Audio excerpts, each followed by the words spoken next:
세상을 바꾸는 정치수다 팟캐스트 정치 알아야 바꾼다 121번째 방송 시작하겠습니다. 손수호 변호사 나왔습니다. 네, 안녕하세요.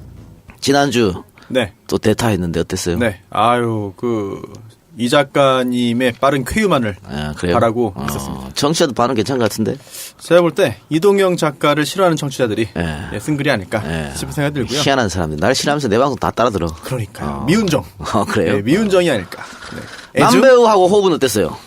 사실 저는 처음 뵀어요. 아, 그래요? 네. 오. 처음 뵈가지고 약간 좀 서먹한 좀 면이 있었는데, 또 유머 코드가 저와는 맞지 않았습니다. 네. 정의원님하고는 찰떡궁합. 아재 콤비. 아직 제가 아재가 아니구나. 라고 하는 거를 느낀 소중한 기회였습니다. 아니, 제가 편집하면서 들어봤는데, 지난주에 유난히 정 의원이 아재 개그를 많이 남발을 하셨더라고요. 아니, 이동영 작가가 없으니까 좀 기분이 못해. 좋았던 것 같아요. 네, 이게, 제가 그래서 저도 반성을 좀 했습니다. 네. 야, 그렇게 하면 안 되는 거구나. 그래, 우리 추석 전 마지막 방송인데요. 추석 때는 한 주 쉬고요. 추석 끝나고 돌아오는데, 추석 끝나고, 선소 내부 승진, 메인 진행하시기 바랍니다. 그리고 남배우랑 같이 호흡을 맞춰서. 잘할 수 있죠?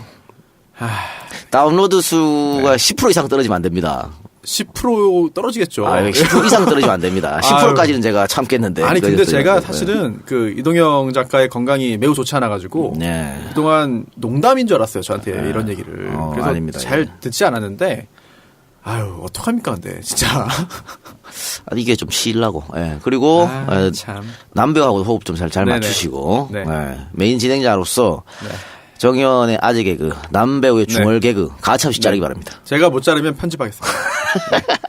편집은 제가 계속 할 거예요. 해주세요, 그러니까. 편집자에게 편집을 요청하겠습니다. 알겠습니다. 그리고 저도 사실은 그동안 반 농담으로 계속 알아들었는데 이렇게 아예 확정을 해주셔가지고 그렇게 되면은 저도 이걸 준비를 해야 되니까 그동안은 그냥 와서 앉아 있었는데 이제 집권 여당의 차세대 간판으로 쑥쑥 잘하시기 바랍니다. 하여튼 요거 녹음하기 직전에 하는 방송도 제가 못 한다고 말을 그럼요. 해야겠네요. 그렇게 해야죠. 이 방송에 집중하시기 바라고. 광고도 좀 계속 유지하시고. 어쨌든 저는 제작은 계속 제가 하니까요. 여러분 너무 섭섭해하지 마시고. 정 안 되면 구원투수로 좀 와주세요. 예, 한 달간 다운로드 수를 보고 쭉쭉 빠진다. 이러면은 다시 등장하도록 하겠습니다. 그리고 오늘 손혜원 의원은 일정 때문에 오늘 누구랑 중요한 사람인가 만나는 행사라 그랬나요? 하여튼 일정이 있다고 하셔서. 장관님하고 만나는 일정 때문에 2부 방송에 참여할 계획이니까 양해 바라고요. 자, 일주일간 아주 힘든 시간을 보내셨을 정청래 의원 나오셨습니다. 네, 정청래입니다. 예.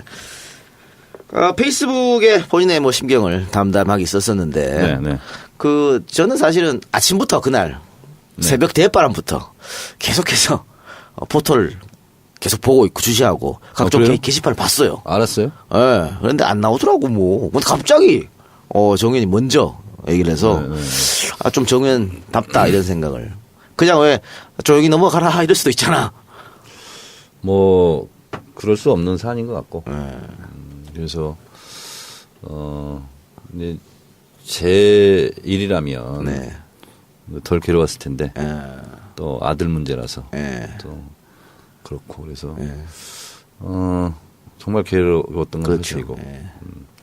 그리고 이제 잘못을 했지만 또 잘났든 못났든 내 아들은 아들이니까요. 그래서 방에다가 제가 글귀를 크게 하나 써서 붙였습니다. 뭡니까? 아빠는 아빠보다 아들이 더 소중하다.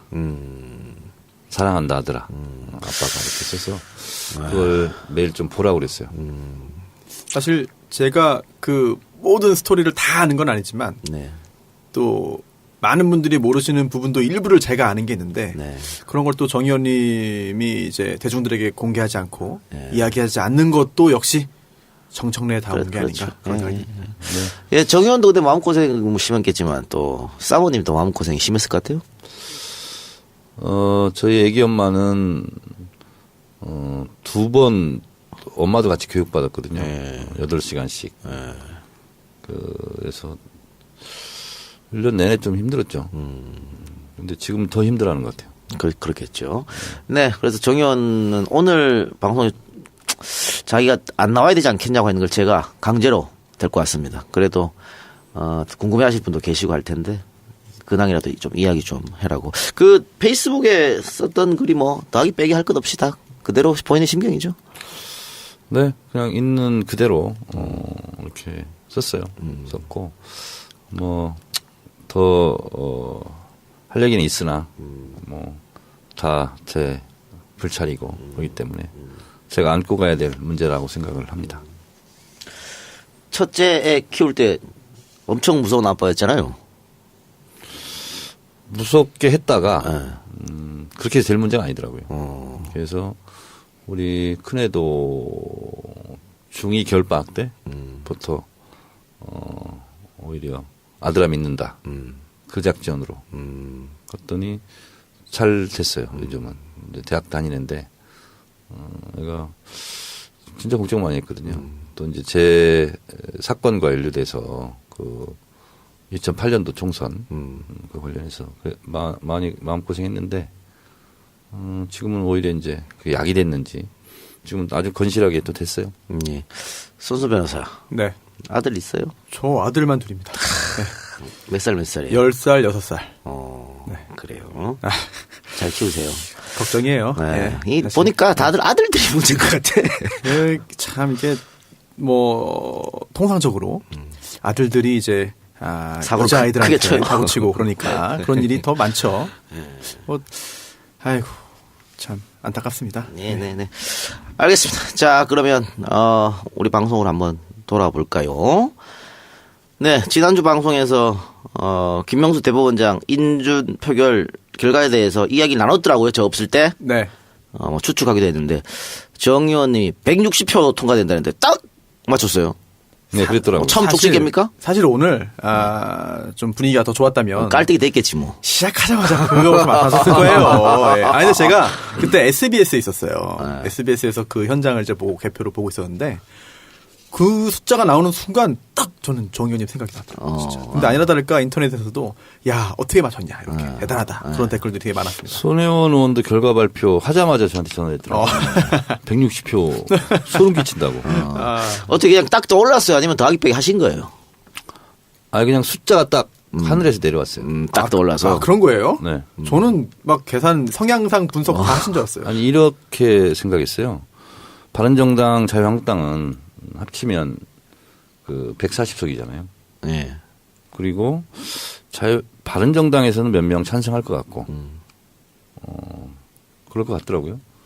그리고 또 국민의당에서는 몇 명 또 이탈할 것 같고, 그래서 더하기 빼기 하면 자유한국당, 바른정당 그 숫자만 빼면 160, 그 정도는 나오겠다 이렇게 생각했었죠. 알겠습니다. 자 그럼 광고 듣고 와서 본격적 주제 토크 들어가보도록 하겠습니다. 네, 광고 2개 듣고 왔네요. 남선 경과와 무르핀.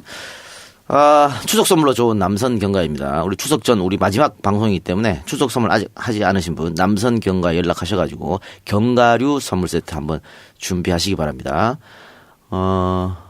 남녀노소가 모두 좋아하죠. 아몬드, 호두, 캐슈넛, 크랜베리 구성되어 있고 선물하기 안성 맞춤이고 포장도 고급스러운 한지 박스에 담겨 있다고 하니까 네이버에서 남선 견과를 검색하시면 되겠습니다. 두 번째 광고 무르핀. 바이로메드에서 만든 무르핀이죠. 관절 및 연골 공과에 도움을 줄 수 있는 기능성 내용으로 식약의약품안전처에 인정을 받은 건강기능식품입니다. 역시 추석 때 관절이 좋지 않은 어른들을 위해서 한번 선물 세트 준비해 보시기 바랍니다. 네이버나 다음에서 무르핀 검색하시고요. 홈페이지는 curemal.co.kr입니다. curemall.co.kr. 광고 하나 더 있는데요. 자색 나이스핏 음원 없는 광고. 자색 나이스핏. 자, 손수호가 광고하세요. 음원 없이 저희 보고 읽어달라고 하는 광고. 네. 다이어트를 위한 운동 그리고 식이 조절이 결실을 맺을 수 있도록 돕는 정직한 파트너 나이스핏인데요. 연휴 동안 산해진미 피할 수 없습니다. 그런데도 먹는 건 먹는 거고 또 몸매는 또 지켜야 되니까 네. 나이스핏이 큰 도움 될 것 같은데요. 특히나 연휴 이벤트가 있습니다. 꿀 연휴 마음껏 먹어도 괜찮아. 제목이 좋네요. 예. 10월 2일 임시공휴일이 이제 지정됐기 때문에 연휴가 열흘이 넘을 수도 있습니다. 살 걱정은 나이스핏에 맡겨놓고 음식 맛있게 드시면서 쉬시라고 할인 쿠폰을 이제 지급하는데요. 나이스핏 자생몰 회원 가입해주신 모든 분에게 지급되기 때문에요. 구매 전에 회원 가입하시고 혜택을 누리시기 바랍니다. 뭐 쿠폰도 있고요. 할인 행사도 동시에 진행되고 있습니다. 이번 추석 명절 마음껏 드시면서 몸매 관리하시기 바랍니다. 나이스핏 광고였습니다. 예. 광고 보내주신 광고주 여러분 대단히 감사합니다. 감사합니다. 네. 저도 광고 있습니다. 하세요. 예. 9월 20 목요일 날 며칠이죠? 9월 28일 네. 오후 7시 예. 주진우 책 아하. 주진우의 이명박 추격기 예. 책 사인회가 안가에서 이곳 안가에서 있습니다. 몇 시죠? 7시에 예, 7시에. 제 짤막한 강의. 토크가 있고요. 네. 주진우 기자가 와서 바로 듀얼 토크 하면서 책 사인회를 할 예정입니다. 예. 이번 주 목요일 네. 저녁 7시 EJ 안가에서 주진우 책 사인회가 있습니다. 네. 많은 참고 바랍니다. 네, 많은 참석 부탁드리고요. 그 손수호 변호사 네. 오늘 아침에 네. 손수호 변호사 사무실에서 나한테 전화가 왔더라고. 아. 나 깜짝 놀랐어요. 아니 손 변호사 네. 사무실에 나한테 전화할 리가 전혀 없잖아. 네. 그래서 손 변호 어디 실종된다. 어젯밤에 뭐 같이 있었습니까 이런 거? 그런 건 네. 줄 알고. 네. 그런데 주소를 묻더라고요. 예. 뭐 보내려고? 뭐 그런가 봐요. 뭐 이렇게 남성경가 보내려고? 뭐 그런가 봐요. 뭐. 예. 그렇군요. 두루두루. 뭐 저기 저한테도 전화 왔던데.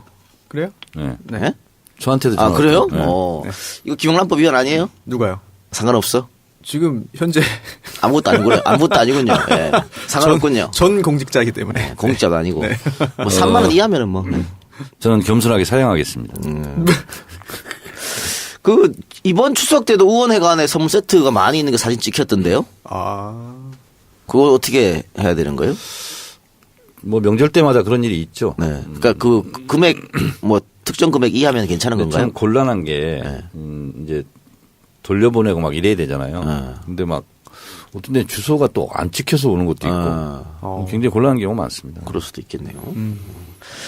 자, 자유한국당 전진석 의원이 또 말도 안 되는 망언을 했습니다. 이거 가지고 어떻게 요즘에 종편에서 많이 다루나요? 예. 제법 다루고요. 또 이제 어제죠. 노건호 씨가 사자 명예훼손으로 이제 고소하지 않았습니까? 그러다 보니까 또 수사가 진행될 수밖에 없는 상황이기 때문에 그런 부분 보도가 좀 많이 됐고 또 평론가들도 많이 이야기했고요. 근데 이게 거기서 그치지 않는 것 같아요. 결국은 이제 홍준표 대표도 야 이러면 그 뇌물수수까지 다시 다 파헤쳐야 되는 거 아니에요? 말도 안 되는 소리 하고 있네. 네. 그런 이야기까지 하고 있고 대선 때부터 그 얘기는 네. 홍준표 대표는 계속했었죠. 그래서 이게 혹시 이게 정진석 의원하고 뭔가 사전에 교감이 있어서 한 건지 그런 얘기도 많이 있지 않습니까? 국면 전환용이다. 그렇죠. 그러니까는 그 자유한국당 부류의 사람들은 자신들이 뭔가에 쫓기거나 정치적으로 뭐 코너에 몰리면 항상 노무현 전 대통령 끄집어내서 부관 참시했었거든요. 근데 그게 지금까지 좀 통했어요. 왜냐하면 일단 권력을 자유한국당이 갖고 있었고 언론도 자유한국당 편이었죠. 또 검찰이나 뭐 경찰도 다 자유한국당 편이었었기 때문에 그렇게 이용했었는데 지금은 완전히 지금 달라졌는데도 이런 망언을 하고 있습니다. 정 의원님, 정치인이 본인의 입장을 이야기할 때 뭐든지 다 정치적인 계산을 깔고 하는 거 아니겠어요? 정진석 의원이 페이스북에 쓴 거거든요. 정치적인 의도가 없는 정치 행위는 없죠. 그렇죠. 예. 모든 것은 정치적 의도를 갖고 있고 당신 정치적 의도가 있는 거 아니야? 라고 말하는 것도 정치적 의도가 있는 거죠. 건호 씨가 기자회견 짤막하게 했는데 거기에 뭐냐면 추악한 셈법에 의해서 현실 정치로 소환하지 말아라. 소환하지 말아라 이런 얘기 했는데 이런 계산을 하지 않았을까라는 생각을 해요. 노무현 대통령을 어쨌든 소환함으로써 자유한국당 전통적 지지층을 결집하려는 그런 의도가 있지 않을까 그런 생각을 좀 하고 실제로 이 작가 말했듯이 그런 부분에 재미를 보기는 봤어요. 이 자들이. 그래서 그런 계산을 한 것 같은데 지금은 세상이 바뀌었고 새로운 대한민국이고 또 거기에 휘둘린 국민들도 그다지 많지 않고 그래서 이것은 잘못된 오래된 레코드를 다시 트는 것 같은 생각이 듭니다. 그래서 민주당도 강력 대응하겠다고 했고요. 뭐 김경수 의원은 사과 필요 없다라고 얘기했습니다. 이게 지금 검찰이 직접 수사를 한다 그랬죠? 중앙지검을 배당했나요? 네. 그렇죠. 네. 그러면은 검찰이 수사를 하게 되면 사자 명예훼손 이 정도를 어느 정도 혐의가 하면 형량을 어느 정도 이거 사자 명예훼손뿐만 아니라 권양숙 여사에 대한 명예훼손, 그렇죠. 허위사실 유포 이것까지 같이 걸려 있는 거죠 지금. 네, 실제로 그렇고요. 이게 그 사자 명예훼손만 보더라도 형법에 규정이 있잖아요. 형법 308조에 사자 명예훼손 죄가 있는데 이제 법정형은 2년 이하의 징역이나 금고 또는 500만 원 이하의 벌금인데 대부분의 경우 이제 실형 선고가 되지는 않습니다. 그런데 우리가 아주 유명한 실형 선고된 사건을 알고 있죠. 조현오 전 경찰청장. 예, 이거 역시 기억하실 겁니다. 네네. 차명 계좌. 그래서 차명 계좌 거액이 들어있는 차명 계좌가 발견됐다. 노무현 전 대통령. 네, 그래서 자살한 거다라는 취지의 이야기를 교육에서 했죠. 경찰 교육장에서. 그게 나중에 사자 명예훼손죄로 문제가 됐고 결국은 징역 8월에 실형이 선고됐습니다. 네. 지금 살고 있나요? 아니요, 나왔죠. 나왔죠. 예, 나왔는데 징역 8월에 실형이 선고될 정도예요. 뭐 그렇기 때문에 이번 사안이 어떻게 흘러갈지는 좀 더 지켜봐야겠습니다만 이게 가벼운 일은 아니거든요. 정진석 밤잠 못 자겠네. 아니 그래서 바로 뭐 유감 표명하고 뭐 했잖아요. 수습하려고. 그런데 이제 넘어갈 만한 일은 아닌 것 같고 그렇게 말을 함으로써 본인의 실리는 얻으려고 하고 또 용서하고 뭐 미안하다 그런 본의가 아니었다라고 해가지고 또 처벌은 피해가려고 하고 제가 볼 때 이번에는 그렇게 얼렁뚱땅 넘어가서는 안 될 것 안 같습니다. 된다. 그래요. 어쨌든 지금 자유한국당에서는 계속해서 뭐 640만 달러 이런 얘기를 하면서 특검을 이야기하고 있는데 이건 뭐 민주당에서 노하면 불가능한 일인데 정치 공세에 불과하다는 게 누가 봐도 명백한 것 그래서 같아요. 시끄럽게 떠들겠다는 네, 그런 생각 같아요. 그렇습니다. 현실적으로 불가능하지만 그동안 계속. 재미 봤으니까 이번에도 재미 보지 않을까 생각하는 것 같은데 재미 볼까요? 안 되죠. 아까도 얘기했지만 언론 지형도 달라졌고요. 정치권 지형도 달라졌고 다 달라졌기 때문에 힘들 겁니다. 이화여대 조기숙 교수가 정진석 의원 발언 관련해서 좀 장문의 페이스북에 글을 날렸는데 대충 요약해보면 이런 겁니다. 정진석 대표님 허위사실 유포 제대로 했네요. 권양숙 여사가 그날 산책을 따라가겠다고 기다리라고 했는데 노무현 대통령이 먼저 집을 나와 결행했는데 부부싸움으로 누가 가출을 했다고요? 이렇게 돼 있습니다. 그래서 사실도 이게 아닌 걸로 이렇게 됐습니다. 노무현 대통령은 검찰 소환에 다녀오신 후에도 검찰이 아무 증거가 없더라며 일싸움 해볼 만하다고 의혹을 보였습니다. 그분이 삶의 끈을 놓게 된 결정적 계기는 뇌종양 걸린 강금원 회장이 병부석으로 내보내주기로 약속한 날 같은 주 화요일 나오지 않은 것입니다. 그날 담쟁이 시화도 노사모 사진도 모두 서재에서 치우라고 했습니다. 같은 주 토요일 권양숙 여사가 검찰에 재소환되자 모든 이의 희생을 막기 위해 자신의 몸을 던졌다는 걸 정녕 몰라서 이런 뻔뻔한 소리를 하나요. 이렇게 조기숙 교수가 장문의 글을 남겼습니다. 그 위기 때마다 노무현 전 대통령을 꺼내 들어서 정치 공세하는 그런 것도 있겠지만 한편에 이런 주장도 있더라고요. 정진석이 그 MB 정부 정무수석 출신이지 않습니까? 네. 그러니까 지금 MB 정부의 적폐가 하나둘 드러나고 있는 이 시점에서 본인도 뭔가 찔리는 게 있기 때문에 먼저 선수를 치고 나오는 게 아닌가.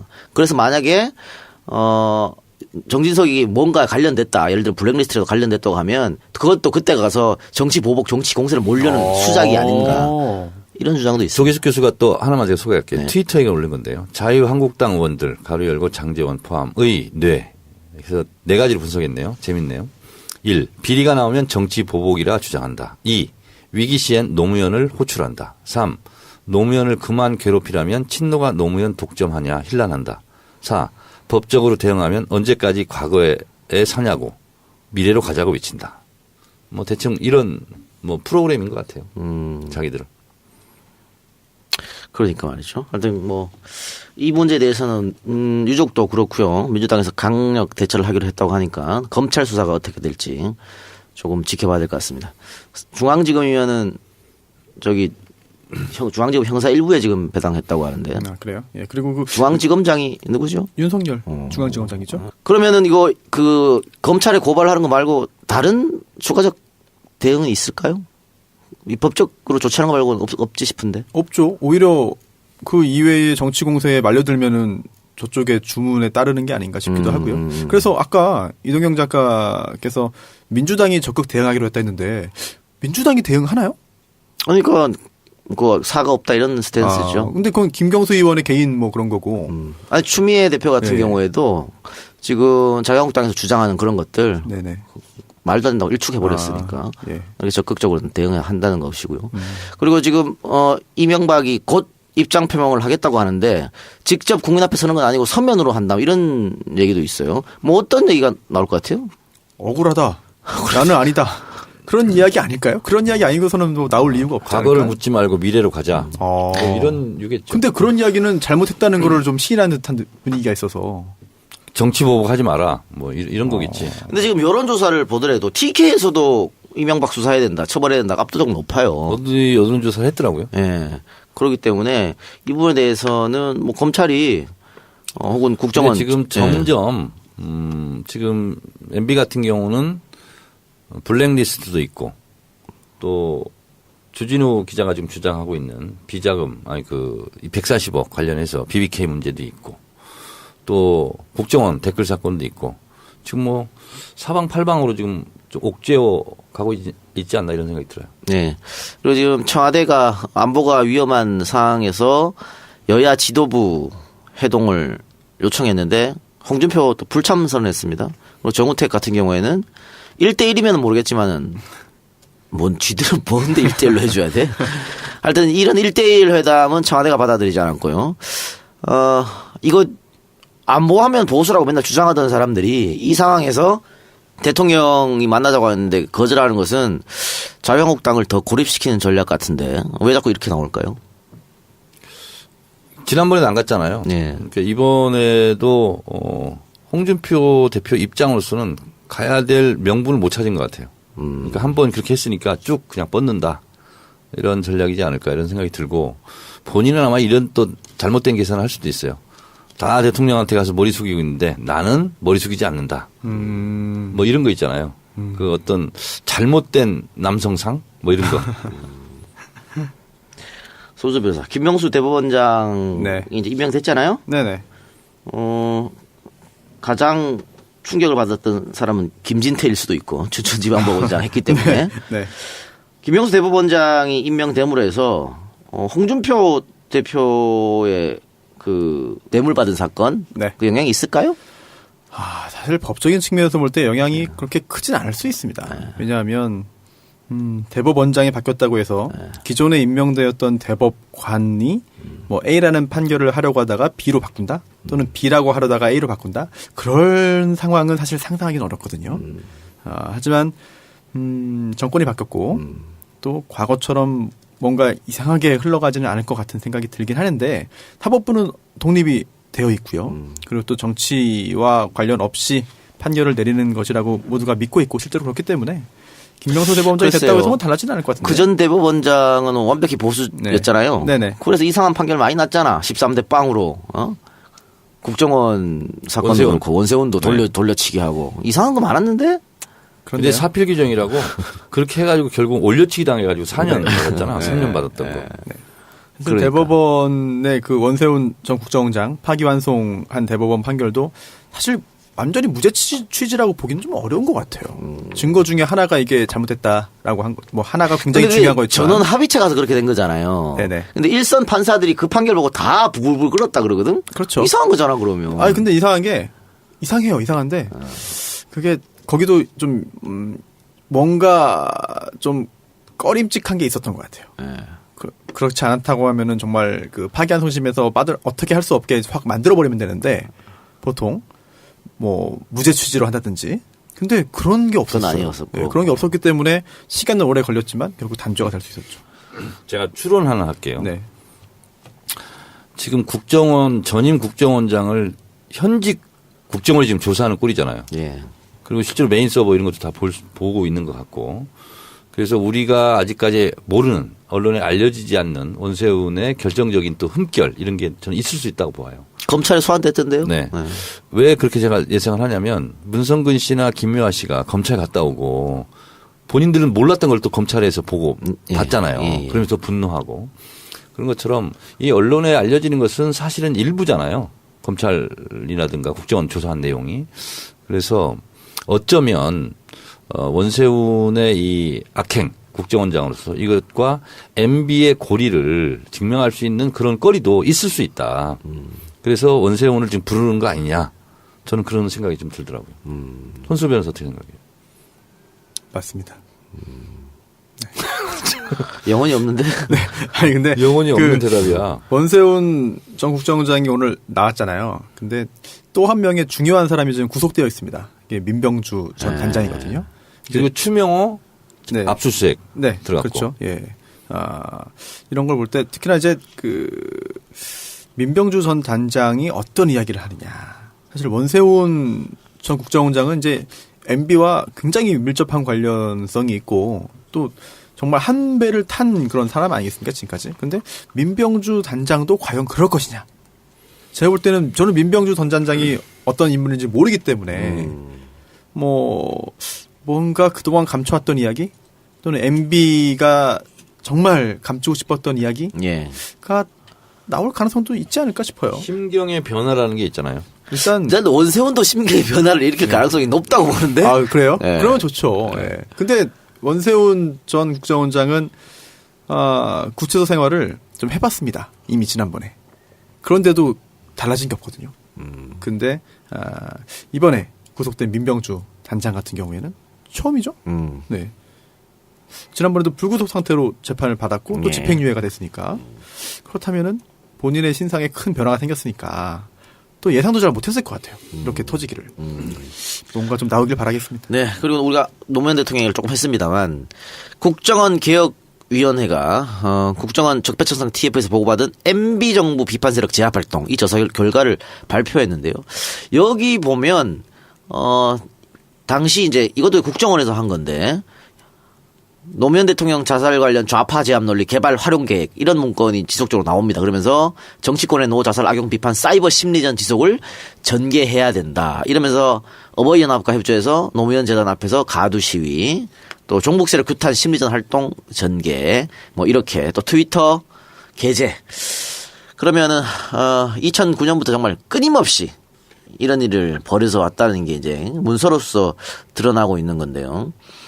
노무현 전 대통령에 대한 심리전뿐만 아니라 특정 정치인들에 대한 심리전도 있었습니다. 송영길, 박지원, 강노현, 조국 이런 사람들에 대해서도 비방 심리전. 근데 심리전 이거 대북 심리전 하려고 만들어 놓은 집단 아니야?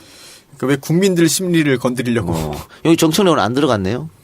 저는 안 들어갔어도 실제로 저한테는 많이 했어요. 심리전. 네. 다음 아고라 제가 글 쓰면 항상 베스트 글로 올라갔거든요. 보면 똑같은 아이디어로 계속 와가지고 쌍욕하고 그런 것이 반복됐거든요. 그러니까 저는 그때는 이게 국정원일까 이런 생각을 좀 하기는 했는데 설마 이렇게 생각을 했었거든요. 2008년도 광우병. 네, 그렇죠. 쇠고기 촛불 시위 때 다음 하고는 제가 매일 글을 썼거든요. 칼럼을. 근데 그때 하여튼 뭔가 국정원인지는 특정을 못했는데 제가 조직적으로 뭔가 계속 계획적으로 반복적으로 움직인다.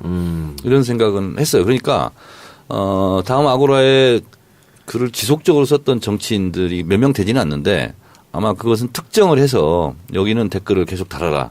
그것도 댓글 다는 것도요. 초장에 딱 다는 게 중요하거든. 그거 보고 또 댓글에 또 영향력을 행사하거든요. 그렇죠. 첫 댓글이 가장 중요하죠. 그러면 대부분 초장부터 그게 달려요. 네. 기다렸다가. 내가 얼핏 기억나는데 무슨 지리산 뭐였던 것 같기도 하고 아이디가 계속 반복적으로. 지리산 작두. 그래요. 손학규, 정동현, 청경배, 최문순, 유시민, 김진애, 장하준, 김만복 이런 사람도 들어있는데 이 재밌는 건 말이죠. 네. 당시 여당 인사도 있어. 홍준표. 자꾸 총뿌리를 아군에게 겨누고 있다. 야. 원희룡, 회색 분자이자 카멜레온. 윤창중이 등장하네. 윤창중. 한나라당과 대통령을 분리하려고 선동하는 글 구역질. 이게 내부 싸움이 더 심각한 거거든요. 그래서 친이 그룹이 아닌 그러니까 이명박 당내 반대 세력 여기까지 적으로 규정한 거예요. 근데 홍준표는 MB한테 형님 걸었었잖아요. 근데 또 국정원에서 또 생각은 또 다르죠. 이런 거 보면은 불을 끌 것 같은데 국정원에서 이 사찰 아니야 이게. 그렇죠. 또 이것만 했겠습니까? 그러니까 다 캐고 했겠죠. 이것저것. 이거 하면은 당연히 이제 자유한국당에서도 더 캐자고 해야 되는 거 아닌가 그러면. 근데 더 이상하게 나올까봐 못 건드리는 거 아니에요? 이해할 수 없는데 그러면 이 정도로 했다 그러면은 글쎄요 그 지금 심리전단 우리가 언론에서 나오는 심리전단의 숫자보다 훨씬 큰 규모로 활동했지 않았을까라는 생각이 들어요. 저는 지금 밝혀진 것보다는 더 큰 규모였을 것이다. 그렇죠. 상식적으로 생각했습니다. 이게 그 민간인들 있잖아요. 민간인 댓글 부대, 뭐 팀장 휘하에 있는 또 그 조직이 전체가 또 밝혀진 게 좀 아니잖아요. 그러니까 국정원이 단순히 심리전 차원에서 댓글 달고 뭐 공작하고 이런 것뿐만 아니라 실제로 어떤 조직을 만들고 또 그 조직을 또 케어하고 뭐 이런 것도 한 거 전방위적으로 했다고 봐야 되죠. 그러니까 시민단체 이용하는 거고 또 하나는 종편 패널들 이번에 그 나왔더만 김성욱 씨 예. 거기 댓글 팀장이었다고. 저 방송 같이 많이 했는데 많이 했어요. 근데 요즘 안 나와요? 못 나오죠. 요즘 안 나오죠. 예. 수사의 대상이 될 것 같습니다. 그 사람뿐만 있는 거 아닐 거예요. 더 많이 있을 겁니다. 있겠죠. 근데 방송에 뭐 많이 나오는 분 중에 잘 떠오르진 않네요. 저는 그 사람 말고 또 들었습니다. 진짜요? 예. 이니셜만. 이준석 씨한테 들었어요. 누구 한 명 있다고. 예. 그래요. 예. 예. 써주세요. 아마 점점 드러날 것이다. 써주세요 좀 볼게. 이름 기억이 안 나니까. 뭘 기억이 안 났죠. 와. 끝나고 알려드릴게요. 말도 안 돼, 진짜. 뭘 또 끝나고 알려줘, 이번에 또. 기억이 안 나. 이렇게 생각해서 알려드릴게요. 야, 진짜, 야. 그리고 이것도 있네요. 변희재. 네. 변희재의 미디어워치. 사실은 이 문제도 사실 팟캐스트 몇 번은 이야기한 적이 있어요. 미디어워치 도대체 뭘로 먹고 네. 사느냐 이런 얘기 많이 했었거든. 야, 네. 결국은 이것도 국정원에서 돈을 밀어줬습니다. 결국 우리 세금으로 미디어워치가 운영됐습니다. 아이. 저는 미디어워치뿐만이 아니고요. 네. 다른 쪽도 이게 많지 않을까. 그러니까 어버이연합도 죽전 휴게소에서 네. 민병주 심리전 단장한테 돈을 받았다는 거 아니에요?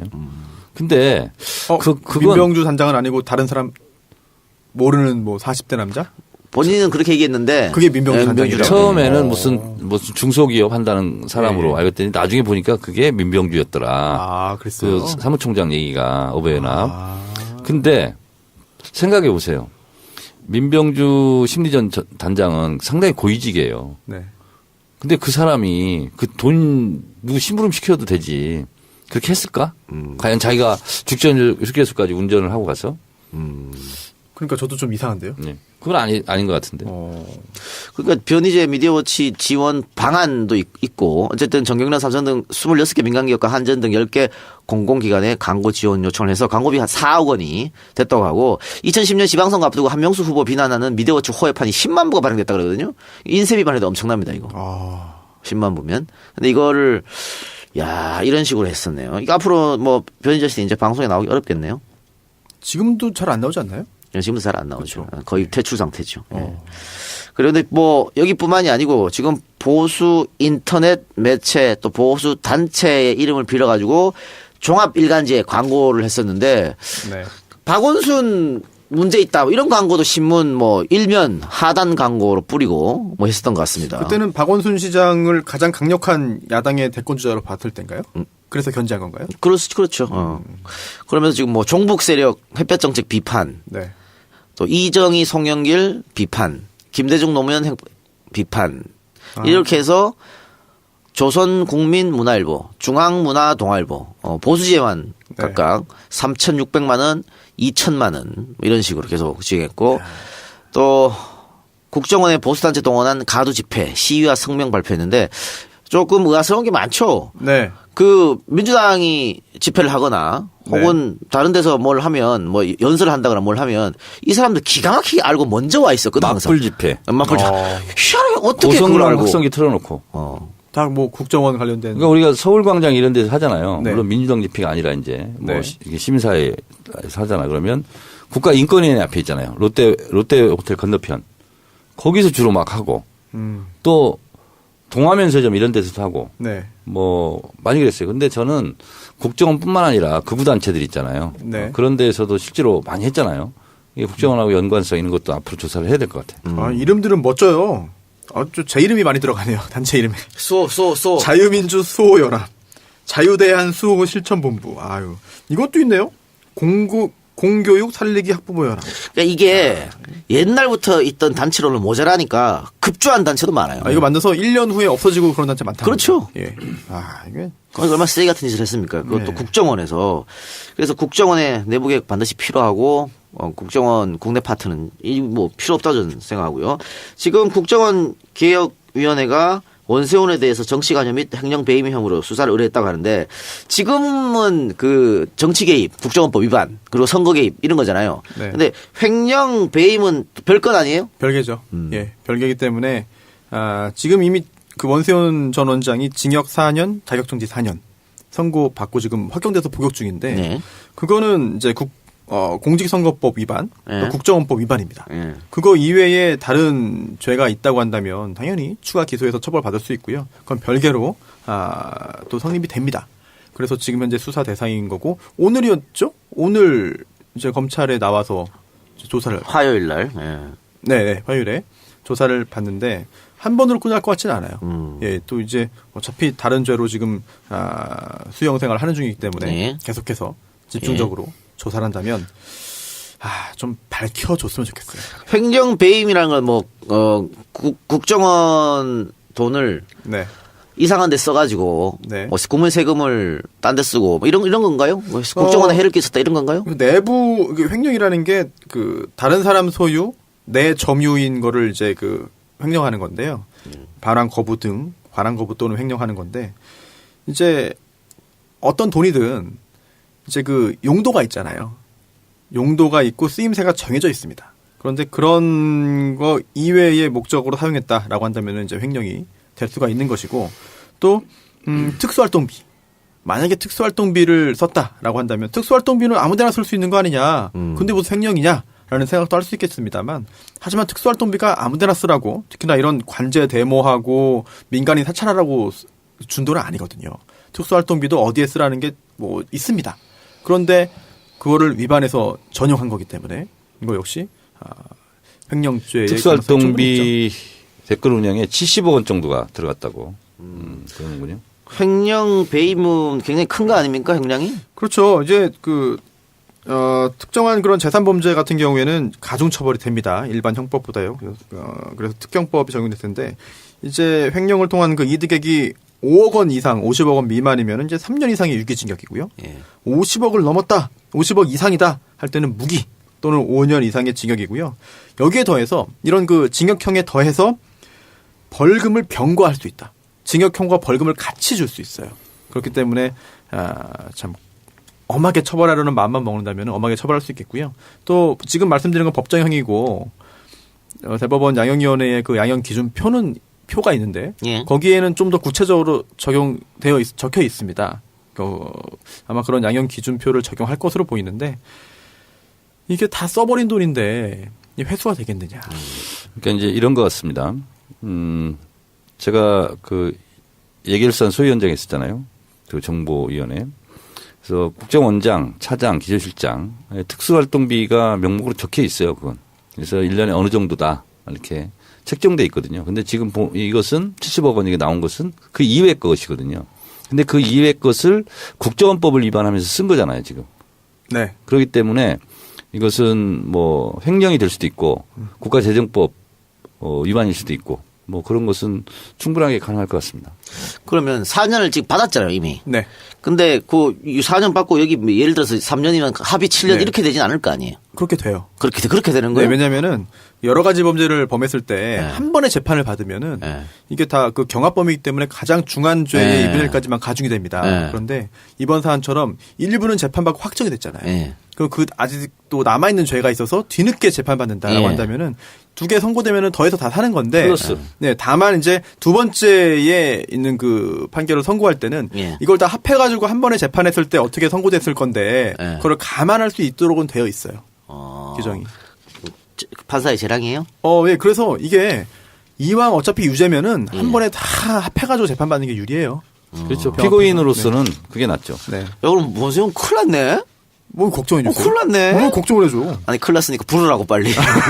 검사하고 딜 해가지고 윗선을 불어. 네. 아니, 그럼 좀 이게 폴리바게닝 좀 해줄 수 있는 거 아니에요? 오늘 하고 있지 않을까요? 알겠습니다. 조금 지켜보도록 하죠. 네, 광고 듣고 와서 다음 주제 들어가 보도록 하겠습니다.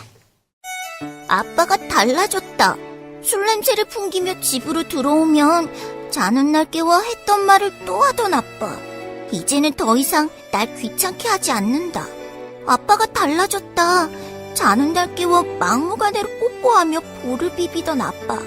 그걸 참을 수 있었던 건 그러고서 주는 용돈 때문이었는데 더 이상 날 귀찮게 하지도 용돈을 주지도 않는다.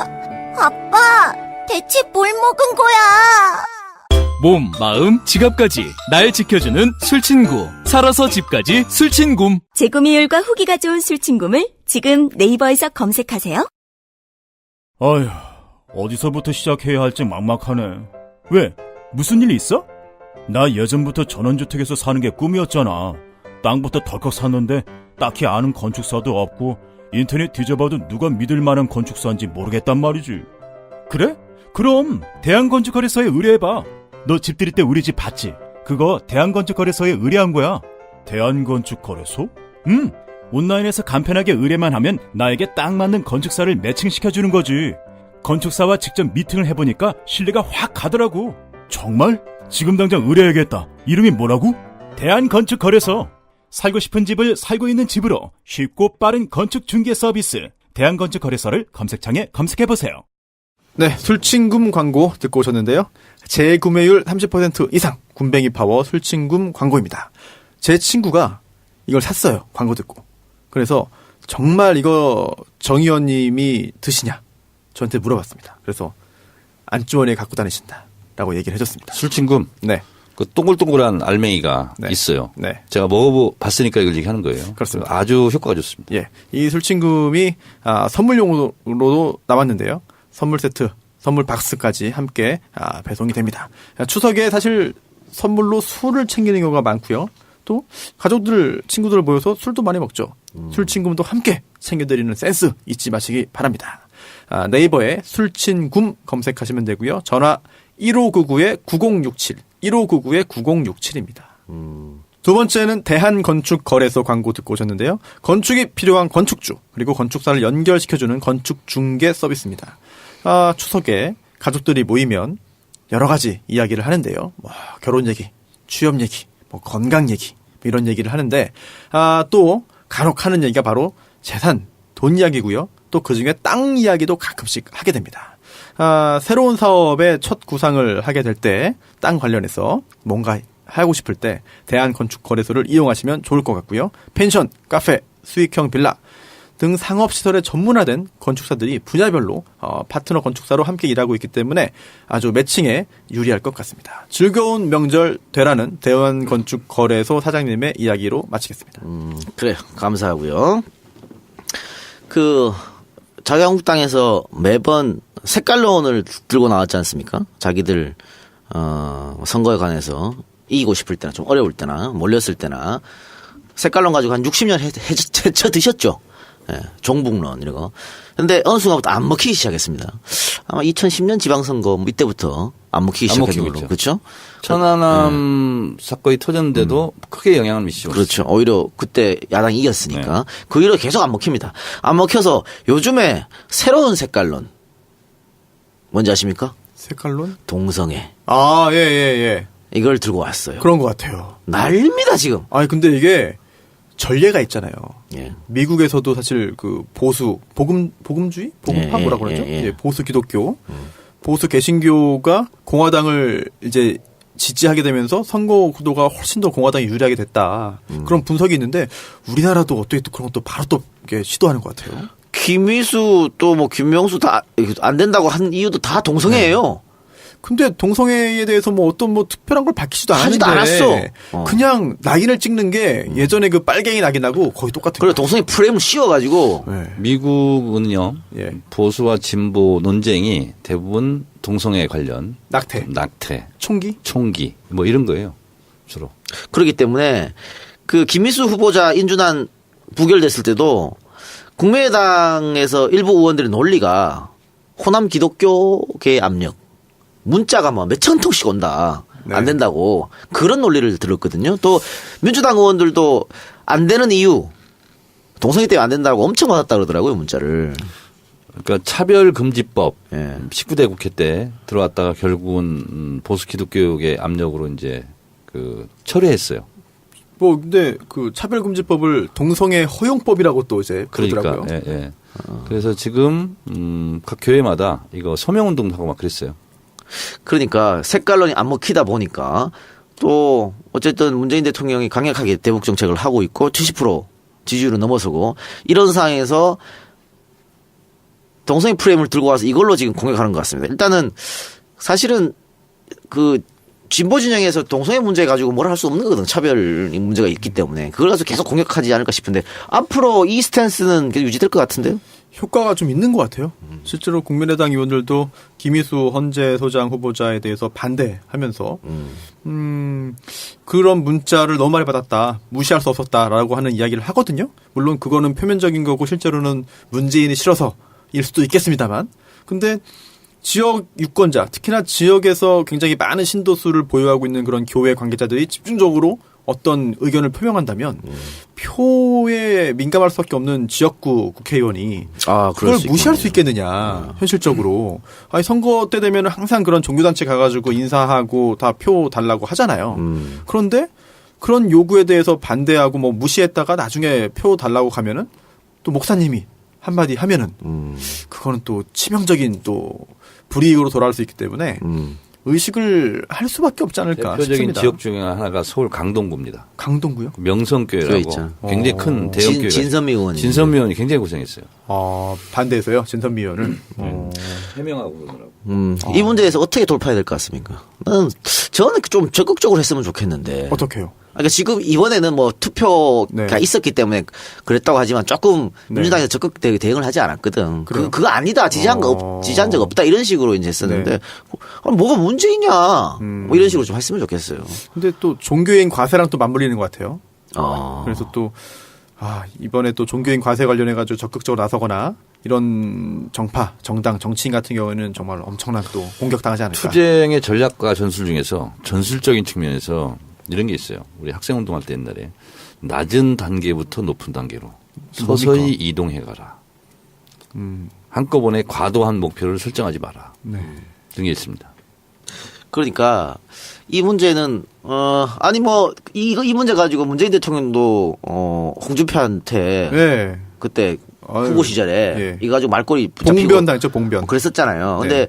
뭐 진보 진영에서 동성애 결혼을 합법화하자고 주장하는 것도 아니고 차별하지 말자는 거잖아. 그 네. 취향 차이니까. 그러니까요. 예.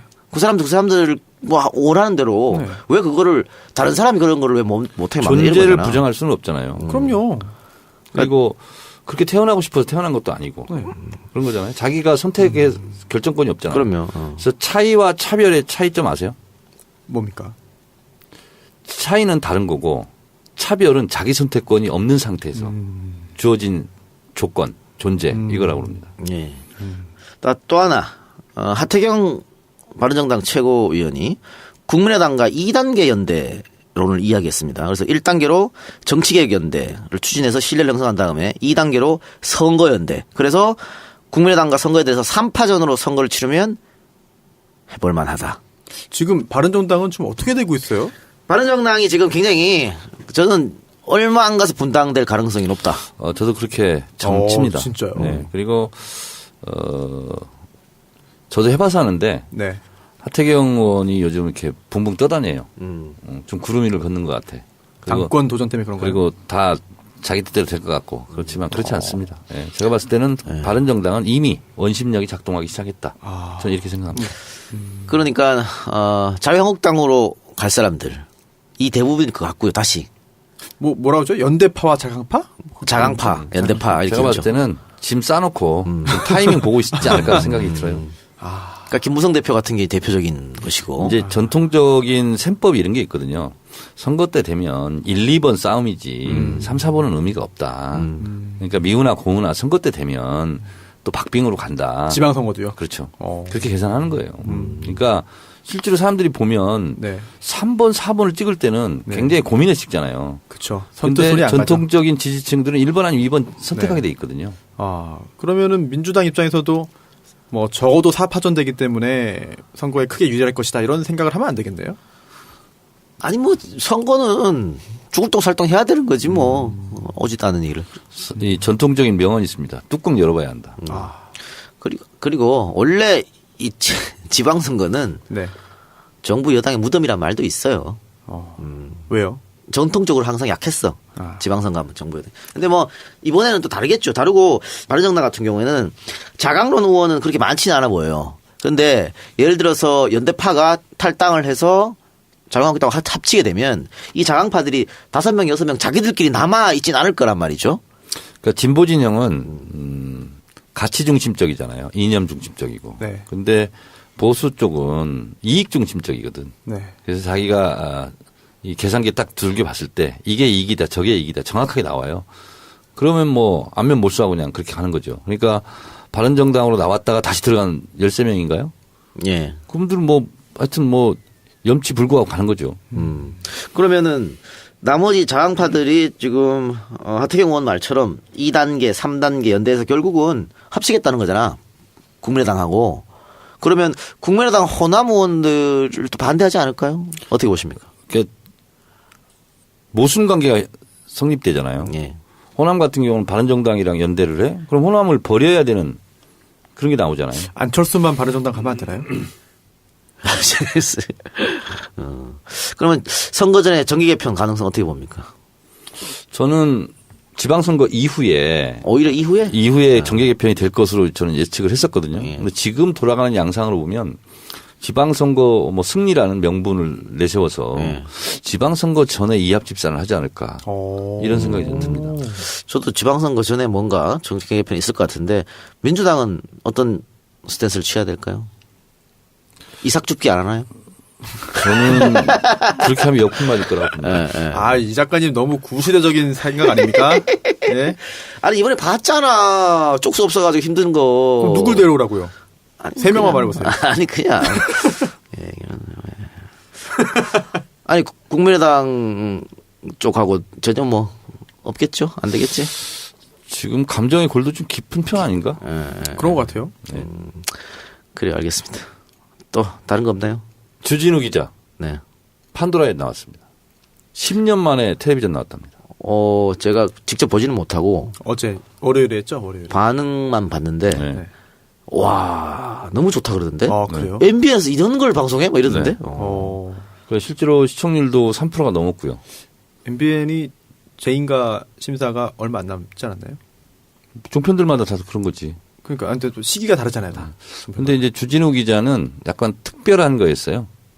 그리고 MBN에서도 그런 걸 해야 되겠죠. 그래서 그냥 못할 얘기를 뭐 숨기고 한 게 없고 그냥 다 했어요. 다 했는데 거의 그대로 다 내보냈어요. 아, 그래요? 편집 잘해가지고. 그래서 그거 보면 MB, BBK가 뭐가 네네. 문제구나. 네. 일반 국민적 시각에서 네. 공부하는 효과는 대단했을 거라고 봅니다. 정 의원님은 이렇게 편집된 거예요? 아니면 말을 안 했어요? 아니 같이 했어요. 아니 그러니까 많이 안 보였다고 그래서. 아니 그거는 처음부터 설정이 주진우 기자에게 충분하게 말할 수 있는 기회를 주자. 그래서 저는 좀 아는 내용이 있을 수 있잖아요, 제가. 그런데 그냥 주진우 기자한테 물어보는 형태로 그 주진우 기자 입을 통해서 방송에 나가는 걸로 그렇게 했었죠. 이재명 시장하고 정청래 의원은 안 친하냐? 왜 같이 안 찍었냐? 이런 얘기가 있던데. 녹화 날짜가 좀 달랐어요. 아, 녹화를 전화해서. 네네. 이 시장은 뭔 얘기했어요? 이 시장은 기본소득 얘기를 했는데 상당히 좀 이렇게 설득력 있게 얘기를 했고 그리고 경기도지사로 거의 뭐 굳혔다는 인상을 심어줬죠. 아니 뭐 경기도지사로 나올 것 같은데 그 지금으로 보면은 민주당에서 공천만 받으면은 거의 확정 아닌가요? 선거는 그거 아니라고 그랬잖아요. 이거 뭐 남경필 지사 뭐 전혀 힘 못 쓸 것 같은데 이번에. 바른정당에서는 당연히 남경필 지사가 재선 도전할 거 아닙니까? 본인도 판도라에 나왔을 때 얘기했어요. 왜냐하면 당 지지율이 높고 좋은 조건이라면 자기가 안 나갈 수도 있는데 지금 당이 어려운 상황인데 자기가 안 나간다 그러면 회피하는 거 아니냐. 그렇게 자기는 살지 않겠다. 그래서 뭐 남경필 지사는 어쨌거나 나갈 것 같아요. 그러면 민주당 경선 해야지 않습니까? 뭐 그렇죠. 이재명 시장이 나온다고 다른 사람들이 안 나가는 건 아닐 그렇죠. 거 아니야. 뭐 지금 차천 타천 뭐 이름 오르내는 사람 뭐 전해철 최고도 얘기 나오던데. 전해철 최고위원도 나갈 것 같고 뭐 또 얘기 나오는 것은 안민석 의원, 김진표 의원 또 모르겠어요. 단골손님으로 또 이종걸 의원. 그렇게 경선하면은 글쎄요 이재명 시장이 지난 대통령 경선할 때 그 친노 친문에 표를 많이 잃어가지고 글쎄 십 치울까요? 그 선거라는 것은 항상 어려운 건데 경선 규칙이 권리당원 50%, 그리고 일반 국민 50% 이렇게 됐잖아요. 아무래도 문재인 지지층이 이렇게 넓다고 봐야죠. 예. 그러면 예. 좀 색깔이 다를 수 있어요. 이재명 그러니까. 시장 지지하고. 예. 예. 그래서 이게 겉에서 그냥 보는 거하고 당내 경선은 좀 다를 수 있습니다. 근데 이재명 시장이 뭐 유리한 것은 분명하고. 근데 이제 이게 박빙으로 가서 어떻게 보면 흥행에 성공할 수 있느냐 없느냐 이제 이런 걸 수도 있고 또 막판에 연대라는 게 있잖아요. 또 당내 연대. 그래서 이재명을 꺾기 위해서 우리 다 연대 1대1 구도 만들자. 예를 들면 이럴 수도 있는 거잖아요. 예.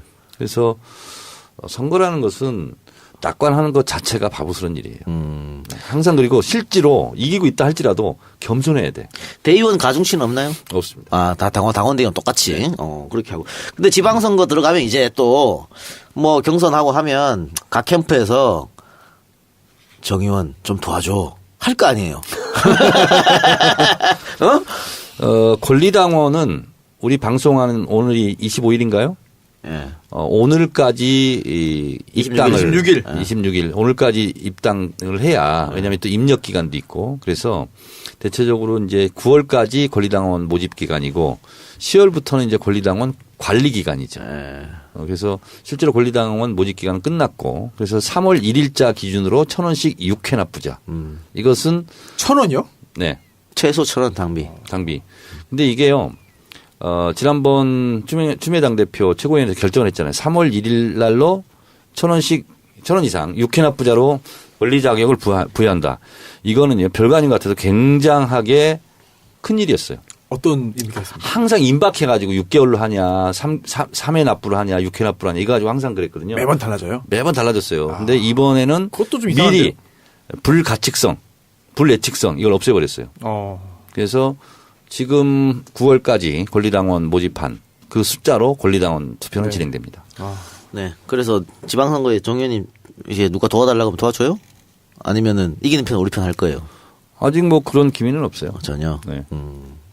정 의원님 생각 없이 안 나가요 어디? 생각 중이에요. 알겠습니다.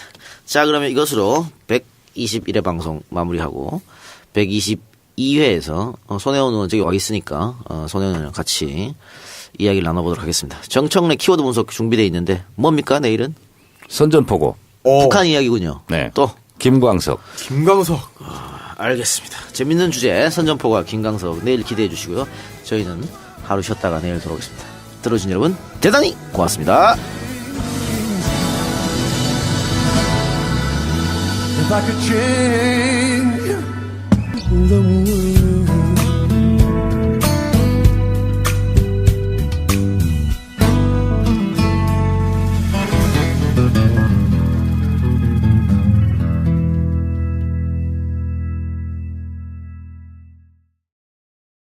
저는 사실은 아침부터 그날 새벽 대바람부터 계속해서 포털을 계속 보고 있고 주시하고 각종 그래요? 게시판을 봤어요. 알았어요? 예. 그런데 안 나오더라고 뭐. 근데 갑자기 정의원이 먼저 얘기를 해서 좀 정의원답다 이런 생각을.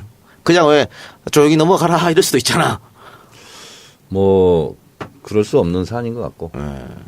그래서 근데 제 일이라면 덜 괴로웠을 텐데 또 아들 문제라서 또 그렇고 그래서 정말 괴로웠던 건 사실이고 그리고 이제 잘못을 했지만 또 잘났든 못났든 내 아들은 아들이니까요. 그래서 방에다가 제가 글귀를 크게 하나 써서 붙였습니다. 뭡니까?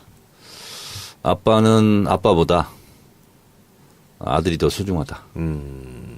사랑한다 아들아. 아빠가 이렇게 써서 그걸 매일 좀 보라고 그랬어요.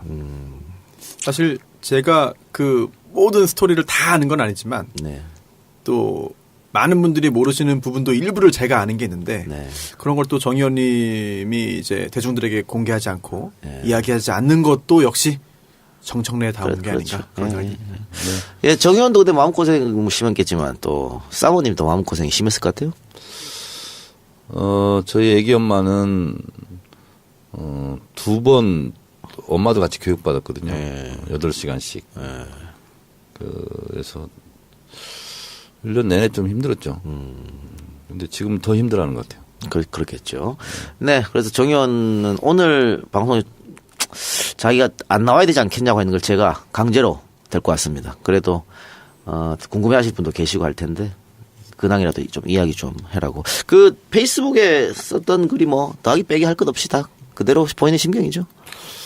네. 그냥 있는 그대로, 이렇게 썼어요. 썼고, 뭐,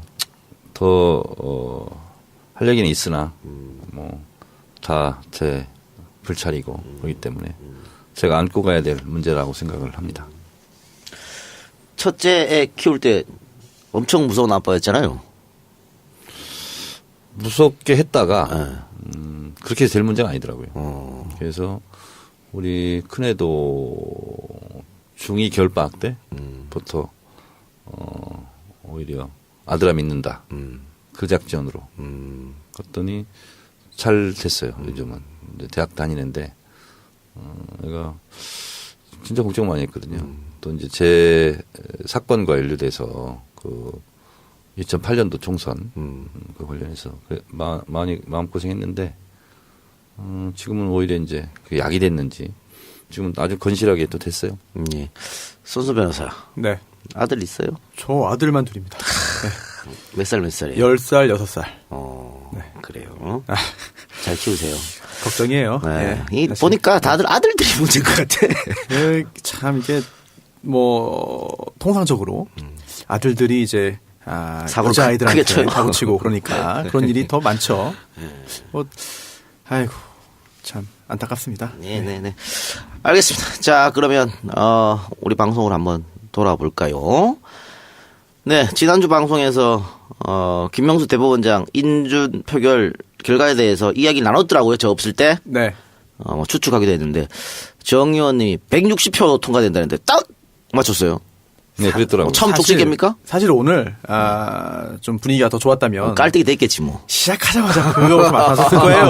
네. 아니 근데 제가 그때 SBS에 있었어요. SBS에서 그 현장을 이제 개표를 보고 있었는데 그 숫자가 나오는 순간 딱 저는 정 의원님 생각이 나더라고요. 진짜. 근데 아니나 다를까 인터넷에서도 야 어떻게 맞췄냐 이렇게 대단하다 그런 댓글들이 되게 많았습니다. 손혜원 의원도 결과 발표 하자마자 저한테 전화했더라고요. 160표 소름 끼친다고.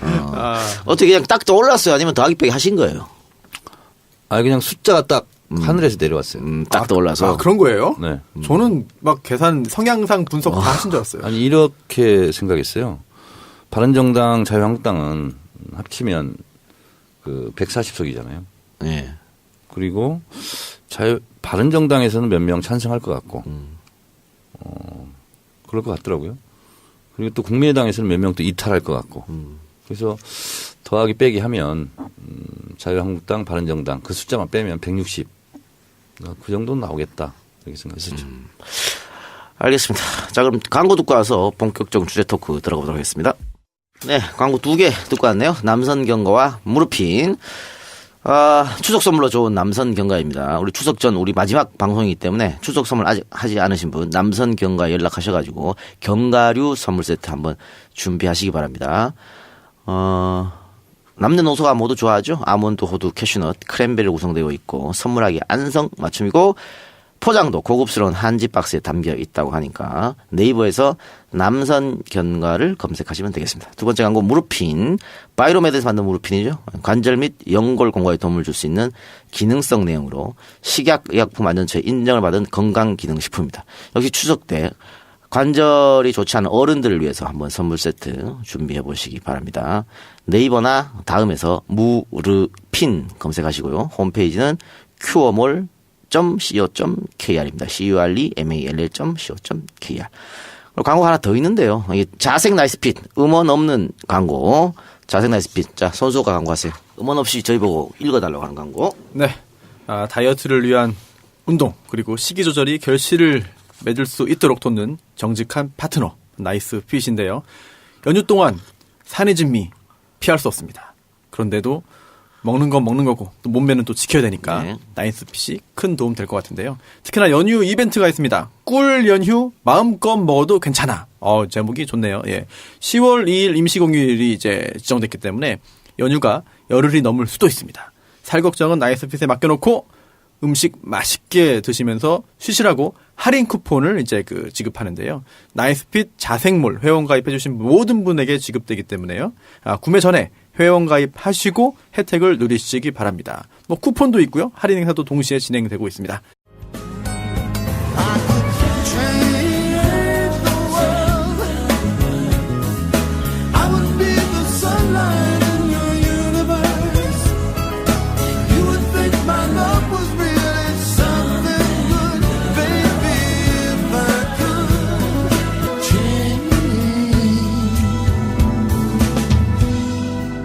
세상을 바꾸는 정치수사 팟캐스트 정치 알아야 바꾼다 121번째 방송 시작하겠습니다. 손수호 변호사 나왔습니다. 네, 안녕하세요. 지난주 네. 또 대타 했는데 어땠어요? 네. 아유, 이 작가님의 빠른 쾌유만을 바라고 있었습니다. 청취자도 반응 괜찮은 것 같은데? 제가 볼 때 이동영 작가를 싫어하는 청취자들이 쓴 글이 아닐까 싶은 생각이 들고요. 희한한 사람들. 날 싫어하면서 내 방송 다 따라들어. 그러니까요. 미운정. 그래요? 네, 미운정이 아닐까. 네. 남배우하고 호흡은 어땠어요? 사실 저는 처음 뵀어요. 아, 그래요? 네. 오. 처음 뵈가지고 약간 좀 서먹한 좀 면이 있었는데, 또 유머 코드가 저와는 맞지 않았습니다. 네. 정의원님하고는 찰떡궁합. 아재 콤비. 아직 제가 아재가 아니구나. 라고 하는 거를 느낀 소중한 기회였습니다. 아니, 제가 편집하면서 들어봤는데, 지난주에 유난히 정 의원이 아재 개그를 많이 남발을 하셨더라고요. 아니, 이동영 작가가 없으니까 좀 제어를 기분이 좋았던 것 같아요. 네, 이게, 제가 그래서 저도 반성을 좀 했습니다. 네. 야, 그렇게 하면 안 되는 거구나. 그래, 우리 추석 전 마지막 방송인데요. 추석 때는 한 주 쉬고요. 추석 끝나고 돌아오는데, 추석 끝나고, 선소 내부 승진, 메인 진행하시기 바랍니다. 그리고 남배우랑 같이 호흡을 맞춰서. 잘할 수 있죠? 다운로드 수가 10% 이상 떨어지면 안 됩니다. 10% 떨어지겠죠. 10% 이상 떨어지면 안 됩니다. 10%까지는 제가 참겠는데. 아니, 근데 제가 사실은 이동영 작가의 건강이 매우 좋지 않아가지고. 그동안 농담인 줄 알았어요. 저한테 이런 얘기를. 그래서 아닙니다. 잘 듣지 않았는데. 아유, 어떡합니까, 근데. 진짜. 이게 좀 쉬려고. 그리고. 참. 남배우하고 호흡 좀 잘 맞추시고. 메인 진행자로서. 정의원의 아재 개그, 남배우의 중얼 개그 가차 없이 자르기 바랍니다. 제가 못 자르면 편집하겠습니다. 편집은 제가 계속 할 거예요. 해주세요, 그러니까. 편집자에게 편집을 요청하겠습니다. 알겠습니다. 그리고 저도 사실은 그동안 반 농담으로 계속 알아들었는데 이렇게 아예 확정을 해주셔가지고 그렇게 되면은 저도 이걸 준비를 해야 되니까 그동안은 그냥 와서 앉아 있었는데 이제 집권 여당의 차세대 간판으로 쑥쑥 잘하시기 바랍니다. 하여튼 요거 녹음하기 직전에 하는 방송도 제가 못 한다고 말을 해야겠네요. 그렇게 해야죠. 이 방송에 집중하시기 바라고. 광고도 좀 계속 유지하시고 어쨌든 저는 제작은 계속 제가 하니까요. 여러분 너무 섭섭해하지 마시고. 정 안 되면 구원투수로 좀 와주세요. 예, 한 달간 다운로드 수를 보고 막 쭉쭉 빠진다. 이러면은 다시 등장하도록 하겠습니다. 그리고 오늘 손혜원 의원은 일정 때문에 오늘 누구랑 중요한 사람과 만나는 행사라 그랬나요? 하여튼 일정이 있다고 하셔서 장관님하고 만나는 일정 때문에 2부 방송에 참여할 계획이니까 양해 바라고요. 자, 일주일간 아주 힘든 시간을 보내셨을 정청래 의원 나오셨습니다. 네, 정청래입니다. 예. 페이스북에 본인의 심경을 담담하게 썼었는데, 정치적 의도를 갖고 있고, 당신 정치적 의도가 있는 거 아니야? 라고 말하는 것도 정치적 의도가 있는 거죠. 건호 씨가 기자회견 짤막하게 했는데, 거기에 뭐냐면 추악한 셈법에 의해서 현실 정치로 소환하지 말아라. 소환하지 말아라. 이런 얘기 했는데 이런 계산을 하지 않았을까라는 생각을 해요. 노무현 대통령을 어쨌든 소환함으로써 자유한국당 전통적 지지층을 결집하려는 그런 의도가 있지 않을까 그런 생각을 좀 하고 실제로 이 작가 말했듯이 그런 부분에 재미를 보기는 봤어요. 이 자들이. 그래서 그런 계산을 한 것 같은데 지금은 세상이 바뀌었고 새로운 대한민국이고 또 거기에 휘둘린 국민들도 그다지 많지 않고 그래서 이것은 잘못된 오래된 레코드를 다시 트는 것 같은 생각이 듭니다. 그래서 민주당도 강력 대응하겠다고 했고요. 김경수 의원은 사과 필요 없다라고 얘기했습니다. 이게 지금 검찰이 직접 수사를 한다 그랬죠? 중앙지검을 배당했나요? 네. 그렇죠. 네. 그러면은 검찰이 수사를 하게 되면 사자 명예훼손 이 정도를 어느 정도 혐의가 하면 형량을 어느 정도 이건 사자 명예훼손뿐만 아니라 권양숙 여사에 대한 명예훼손, 그렇죠. 허위사실 유포 이것까지 네네. 같이 걸려 있는 거죠 지금. 네, 실제로 그렇고요. 이게 그 사자 명예훼손만 보더라도 형법에 규정이 있잖아요. 형법 308조에 사자 명예훼손 죄가 있는데 이제 법정형은 2년 이하의 징역이나 금고 또는 500만 원 이하의 벌금인데 대부분의 경우 이제 실형 선고가 되지는 않습니다. 그런데 우리가 아주 유명한 실형 선고된 사건을 알고 있죠. 조현오 전 경찰청장. 예, 이거 역시 기억하실 겁니다. 네네. 차명계좌. 그래서 차명계좌 거액이 들어있는 차명계좌가 발견됐다. 노무현 전 대통령. 네, 그래서 자살한 거다라는 취지의 이야기를 교육에서 했죠. 경찰 교육장에서. 그게 나중에 사자 명예훼손죄로 문제가 됐고 결국은 징역 8월에 실형이 선고됐습니다. 네. 지금 살고 있나요? 아니요, 나왔죠. 나왔죠. 벌써. 예, 네. 나왔는데 징역 8월에 실형이 선고될 정도예요. 뭐 그렇기 때문에 이번 사안이 어떻게 흘러갈지는 좀 더 지켜봐야겠습니다만 이게 가벼운 일은 아니거든요.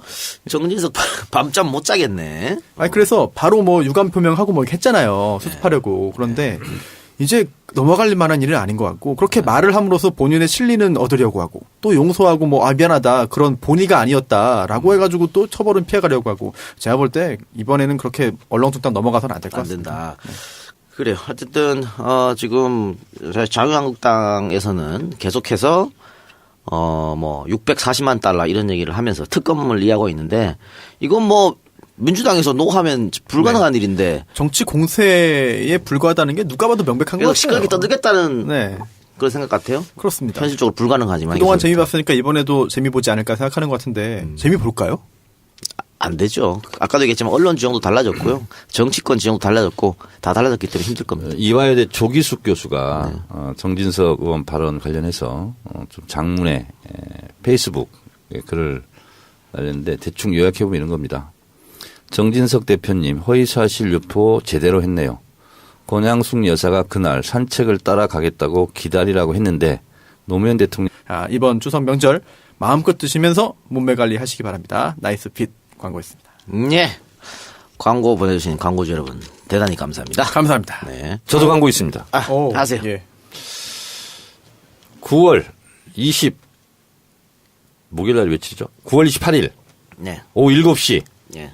주진우 책 아하. 주진우의 이명박 추격기 예. 책 사인회가 안가에서 이곳 안가에서 있습니다. 몇 시죠?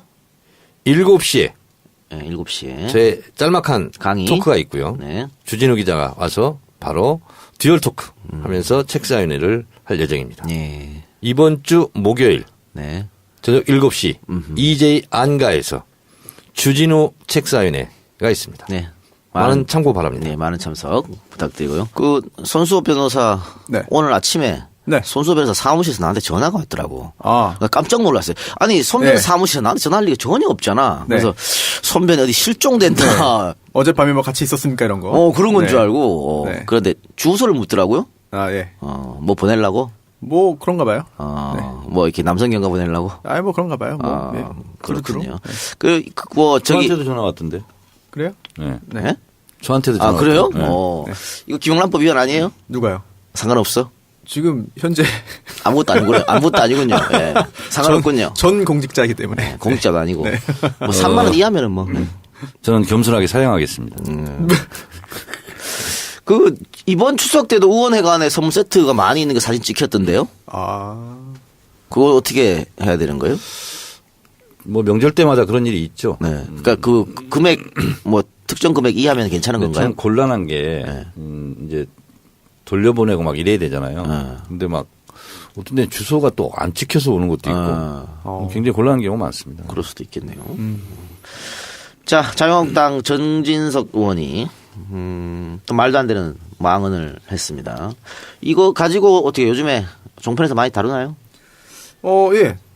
제법 다루고요. 또 이제 어제죠. 노건호 씨가 사자 명예훼손으로 이제 고소하지 않았습니까? 그러다 보니까 또 수사가 진행될 수밖에 없는 상황이기 때문에 그런 부분 보도가 좀 많이 됐고 또 평론가들도 많이 이야기했고요. 근데 이게 거기서 그치지 않는 것 같아요. 결국은 이제 홍준표 대표도 야 이러면 그 뇌물수수까지 다시 다 파헤쳐야 되는 거 아니에요? 말도 안 되는 소리 하고 있네. 네. 그런 이야기까지 하고 있고. 대선 때부터 그 얘기는 홍준표 대표는 계속했었죠. 그래서 이게 혹시 이게 정진석 의원하고 뭔가 사전에 교감이 있어서 한 건지 그런 얘기도 많이 있지 않습니까? 국면 전환용이다. 그렇죠. 그러니까는 그 자유한국당 부류의 사람들은 자신들이 뭔가에 쫓기거나 정치적으로 뭐 코너에 몰리면 항상 노무현 전 대통령을 끄집어내서 부관 참시했었거든요. 근데 그게 지금까지 좀 통했어요. 왜냐하면 일단 권력을 자유한국당이 갖고 있었고 언론도 자유한국당 편이었죠. 또 검찰이나 뭐 경찰도 다 자유한국당 편이었었기 때문에 그렇게 이용했었는데 지금은 완전히 지금 달라졌는데도 이런 망언을 하고 있습니다. 정 의원님, 정치인이 본인의 입장을 이야기할 때 뭐든지 다 정치적인 계산을 깔고 하는 거 아니겠어요? 정진석 의원이 페이스북에서 쓴 거거든요. 정치적인 의도가 없는 정치 행위는 없죠. 그렇죠. 예. 모든 것은